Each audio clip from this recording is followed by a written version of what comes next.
অন্তর্বর্তীকালীন সরকার একবার বাংলাদেশের আমূল পরিবর্তন করে প্রতিষ্ঠিত করবে, তার প্রতি জনগণের আস্থাটা কতদিনের জন্য? কি দিচ্ছে? সবাই তো সমর্থন দিচ্ছে। কোথায় সমর্থন দিচ্ছে? রাজনৈতিক সংগঠনগুলো আজকে যাচ্ছে, কোথায় কোথায় ঐক্যমত হয়, কতটুকু কার্যকর হয়, কত কিছু নিয়ে বিতর্ক বাঁধে, এটা আপনি সময় গেলেই কিন্তু বোঝা যাবে। নির্বাচনের জন্য সকলে অপেক্ষা করছে, তাদের সে আকাঙ্ক্ষিত দিন কবে আসবে, কবে তারা ভোট দিয়ে তাদের প্রতিনিধি নির্বাচিত করতে পারবে। না হাসি আর পারলাম না। ডক্টর ইউনূসরে নাকি জনগণ চায় না, আর জনগণ নাকি নির্বাচনের জন্য মুখিয়ে আছে। হ্যাঁ, খসরু সাহেব বললেন জনগণ তো আমি আপনি, আমরা কি নির্বাচন চাইতেছি? একটু কমেন্ট করেন। জনগণ নাকি ডক্টর ইউনূসরে সমর্থন করে না, একটু কমেন্টে দেখতে চায় জনগণ ডক্টর ইউনূসরে সমর্থন করে কিনা। খসরু সাহেব একটু কমেন্টগুলো দেখেন আর কি। প্রিয় দর্শক মণ্ডলী, টাইটেল এবং থাম্বনেল দেখেও অবাক চিত্তে ক্লিক করছেন। ডক্টর ইউনূস দেশ ছেড়ে পালাইতেছে, ডক্টর ইউনূস আজকে বিদায় নিয়ে চলে গেল। কেন দিছে? এর পিছনে তো কারণ আছে, কারণ ছাড়া তো আসলে কিছু দেই না। দুলু সাহেব যে কথা বলছে সেই কথার প্রেক্ষিতে বলতে হয় যে ডক্টর ইউনূস যদি নির্বাচন না দেয় তাহলে তার হাসিনার মতো অবস্থা হবে। তার মানে কি?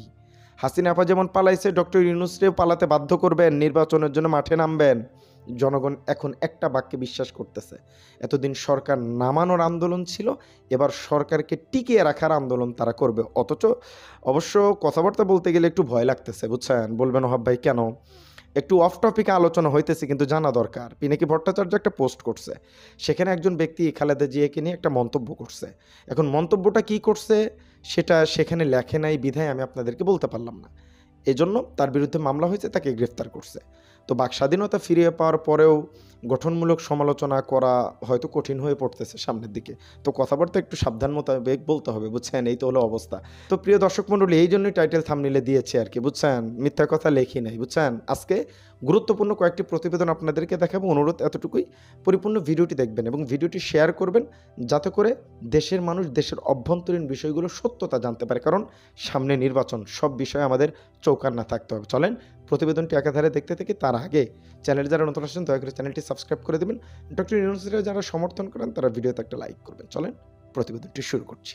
একটা কথা জয়শঙ্কর সাহেব বলছে, তিনি বলছেন ভারতের মতো অন্য কোনো দেশ বাংলাদেশের এতটা মঙ্গল চায়নি। দাদা, এত মঙ্গল চাওয়া লাগবে না। আপনাদের কেন আমাদের নিয়ে এত টেনশন? এই জিনিসটা আমার বুঝে আসে না। কয়েকদিন আগে আপনাদের আসল রূপ দেখাইছেন না, বাংলাদেশের পণ্য রপ্তানির ট্রান্সশিপমেন্ট সুবিধা বাতিল করছেন। এখন আবার আইসা বলতেছেন যে আপনারা আমাদের ভালো চাইতেন, আপনারা ছাড়া আমাদের আর কেউ ভালো চায় না। দরকার নেই দাদাবাবু, দরকার নেই। চলেন এবার আরও একটা গুরুত্বপূর্ণ নিউজ দিই। শাকিল আহমেদ তুষার ভাই একটা পোস্ট করছে যে আপাতত ডক্টর ইউনূসকে সমর্থন করুন, এতে দেশ দ্রুত ধনী হবে, তখন আবার বড় বড় চুরি করার সুযোগ পাবেন, ধৈর্য ধরুন, মাল জমা করতে দিন। এখন কথাটার সাথে একমত কিনা জানাবেন। ধীরে ধীরে অনেকগুলো নিউজ আসতেছে, আসলে কোনটা গুরুত্বপূর্ণ কোনটা কি এরকমভাবে তো আসলে দেখার সুযোগ নেই। একাধারে সবগুলো দিচ্ছি, একটু সাথেই থাকবেন। পরবর্তী একটা নিউজ, শুল্ক আরোপ করায় তো ট্রাম্প পরিপূর্ণভাবে ফাঁসে গেছে, বুঝছেন কেমনে? এবার যুক্তরাষ্ট্রের পণ্যে 84% শুল্ক আরোপ করলো চীন, বুঝছেন? চীনা পণ্য মার্কিন যুক্তরাষ্ট্রে 104% শুল্ক আরোপের ঘোষণা দিয়েছে চীনের অর্থ মন্ত্রণালয়। বৃহস্পতিবার থেকে নতুন এই শুল্ক কার্যকর করা হবে বলে জানিয়েছেন চীনের সরকার। তো চীনের সাথে আমাদের একটু সম্পর্ক ভালো, খেলতে গেলে একটু বড় প্লেয়ারদের সাথেই খেলতে হয়। দাদাবাবুর এমনি কি ভয় পাইছে? চলেন গণ অধিকার পরিষদের দুইটা নিউজ আপনাদেরকে দেখাবো। সংবিধান সংস্করণে গণ অধিকার পরিষদ অনেকগুলো প্রস্তাবনা দিয়েছে। আমার কাছে মনে হয়েছে এই দুইটা প্রস্তাবনা আপনাদের মাঝে তুলে ধরা দরকার। তারা দুইবারের বেশি কেউ প্রধানমন্ত্রী হতে পারবে না, এই সংস্কারে তারা একমত প্রকাশ করছে। সেলুট আপনাদেরকে, ভালো। এটা অবশ্যই আরও একটা তারা করছে, ওই জিনিসটা আমি একটু আপনাদেরকে পরে শোনাচ্ছি। এবার চলেন এই যে দুলু মিয়া সাহেব যে কথাটা বলছে একটু শুনে আসি। রাজনীতি করার জন্য তো আপনি একটি মামলাও খাননি। বিএনপির 50 লাখ কর্মীর বিরুদ্ধে মামলা হয়েছে। বিএনপিকে রাস্তা নামার আগেই নির্বাচন দিন, নাইলে বলবো হাসিনার দিকে তাকান। দুলু সাহেব একটু হুমকির স্বরেই বললেন। বিএনপি এখন একটু নতুন রাজনীতি করার চেষ্টা করতেছে। তারা জনগণকে আশ্বাস দিচ্ছে ক্ষমতায় এলে 18 মাসে 1 কোটি কর্মসংস্থানের ব্যবস্থা করবে বিএনপি। আসলে এই পার্টটা তারা তুলে ধরতেছে এবং জনগণের সামনে বিষয়গুলো ক্লিয়ার করতেছে তারা কি কি করবে। এটা অবশ্যই ভালো একটা দিক। এবং সেই সাথে কানাডায় সংসদ ভবনের সামনে ইউনূস শাসনের বিরুদ্ধে প্রতিবাদী মিছিল করছে। বাপরে, কোনো লাভ হবে? কিছু হবে না, কিছু হবে না ইনশাআল্লাহ। আচ্ছা, ডক্টর ইউনূস সাহেব একটা কথা বলছে, আমরা এমন দীর্ঘমেয়াদী প্রকল্পে মনোযোগ দিতে চাই যা আমাদের মানুষের জীবনে ইতিবাচক পরিবর্তন আনে। আলহামদুলিল্লাহ, খুব ভালো একটা সিদ্ধান্ত, একটা গুরুত্বপূর্ণ কথা এবং নিউজ। এটা একটু আগে দেওয়া দরকার ছিল কিন্তু একটু লেট হয়ে গেল। সেটা হচ্ছে ফিলিস্তিনি ভাই বোনদের জন্য দোয়া করতে গিয়ে, তাদের জন্য লং মার্চ করতে গিয়ে আমরা প্রতিবেশী দেশদের কথা ভুলে যাচ্ছি। বলবেন কেন? গোপনে গোপনে রাতে প্রতিটি হিন্দুর বাড়িতে বাড়িতে গিয়ে একটি চক্র বিনামূল্যে ত্রিশূল বিতরণ করছে।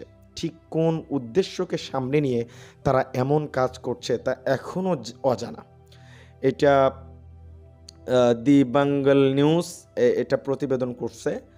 বাকি এটা যদি সত্যি হয় তাহলে অবশ্যই এর পিছনে বড় কোনো উদ্দেশ্য আছে বলে আমি মনে করছি। এবং সেই সাথে সংগঠিত হচ্ছেন আওয়ামী লীগের নেতাকর্মীরা, গোয়েন্দা তথ্য সংস্থার তথ্য আর কি। তারা আসলে ঢুকে পড়তে চাচ্ছে, ঢাকার ভিতরে আসতেছে, তাদের হয়তো গুরুত্বপূর্ণ কোনো পরিকল্পনা তারা নিচ্ছে। এবং পিনাকি দাদা একটা পোস্ট করছে, এটা জানা খুবই জরুরি। জয়শঙ্কর যে কথাটা বলছে যে ভারতের চাইতে বেশি কোনো দেশ বাংলাদেশের মঙ্গল চায় না, তো এক্ষেত্রে তিনি একটা খুব গুরুত্বপূর্ণ কথাগুলো লিখছেন। ভারত বাংলাদেশের মঙ্গল চায় জন্যই সীমান্তে পাখির মতো গুলি করে বাংলাদেশের নাগরিককে হত্যা করে। 2, বাদ দিয়ে সব নদী শুকিয়ে মারে। 3, কাঁটাতারা আমাদের ঘিরে রাখে। 4, সমস্ত রাজনৈতিক আর কূটনৈতিক সমর্থন দিয়ে ফ্যাসিস্ট হাসিনাকে টিকিয়ে রেখেছিল। 5, আমাদের ট্রান্সশিপমেন্ট বন্ধ করে দিল। 6, ভারতের আমজনতা আমাদের কাংলু বলে ডাকে। 7, সীমান্তে ফেন্সিডিলের কারখানা খুলে বাংলাদেশকে ফেন্সিডিল আখড়া বানায়। ভারতের মঙ্গল চাওয়ার চক্করে থেকে যেদিন আমরা বের হতে পারবো সেদিন বাংলাদেশ মুক্তি পাবে। এবং আরও একটা প্রতিবেদন আপনারা দেখতে পাচ্ছেন ইত্তেফাক.com, ইত্তেফাক পত্রিকার, যে গোপনে ঢাকামুখী হচ্ছে আওয়ামী লীগ নেতাকর্মীর। এর পিছনে অনেক বড় একটা হয়তো কারণ থাকতে পারে। এবং সেই সাথে আমাদের স্বরাষ্ট্র উপদেষ্টা একটা কথা বলছেন, খুব ভালো লাগছে, যে দেশের মানুষ চাচ্ছে এই সরকার যেন আরও 5 বছর পরিচালনার দায়িত্ব থাকে। আপনি কি মনে করেন? অবশ্যই তো আমরা চাই, বাকি এটা হয়তো সম্ভব হবে না। আর ডক্টর কনক সারোয়ার তিনি একটা খুবই গুরুত্বপূর্ণ এবং তথ্যবহুল নিউজ শেয়ার করছেন, যেটা আমি মনে করছি আপনাদের মাঝে উপস্থাপনা করা দরকার।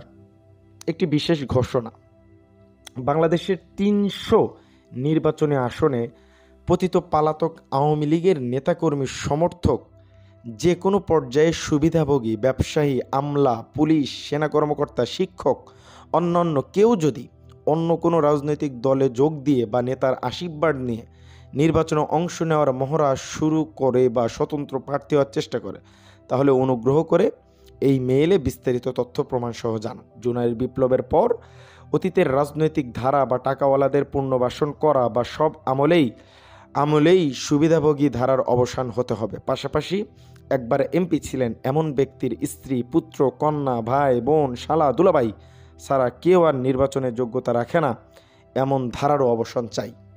তিনি খুবই গুরুত্বপূর্ণ একটা কথা কিন্তু বলছেন আমাদের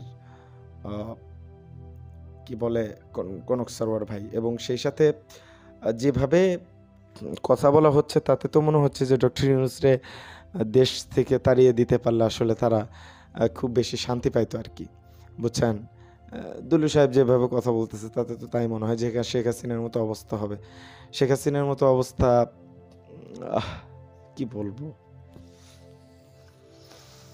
আল্লাহ ভালো করুক দেশের মানুষের জন্য, যাকে ভালো মনে হয় আল্লাহ তাকে রাখুক, এটা দোয়া করা ছাড়া আসলে কিছু নেই। এবং ফিলিস্তিনের জন্য যে লং মার্চ টু ঢাকা, যেটা প্রতিবাদী মিছিল বা আমাদের তাদের প্রতি ভালোবাসা জ্ঞাপনের যে একটা আন্দোলন, সেটা যেন সফল হয়, সেখানে যেন কোনো বিশৃঙ্খলা সৃষ্টি না হয়, সেই দিকটা আমরা লক্ষ্য রাখবো। তো আজকের ভিডিও ছিল এ পর্যন্তই, দেখা হচ্ছে পরবর্তী অন্য কোনো ভিডিওতে। সে পর্যন্ত সকলেই ভালো থাকবেন, সুস্থ থাকবেন। আসসালামু আলাইকুম রহমতুল্লাহি ওয়া বারাকাতুহু।